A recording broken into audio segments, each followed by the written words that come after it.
చరిత్రలో నిలిచిపోయే వ్యక్తి అతడు. చరిత్ర సృష్టించే వ్యక్తి అతడు.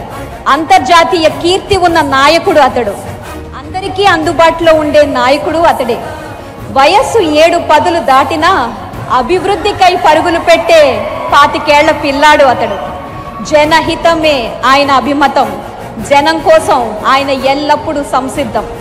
హైటెక్ సిటీ తెచ్చిన, ఐటీని తెచ్చిన అద్వితీయ మేటి అతను. పరిచయం అక్కర్లేని పేరు.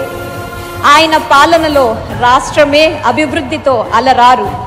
యువజన నాయకుడు అయిన, పలుమార్లు ముఖ్యమంత్రి అయిన నారా చంద్రబాబు నాయుడు అనే నేను ఒకటే నైజం. ప్రజల శ్రేయస్సే ఆయన ఇజం.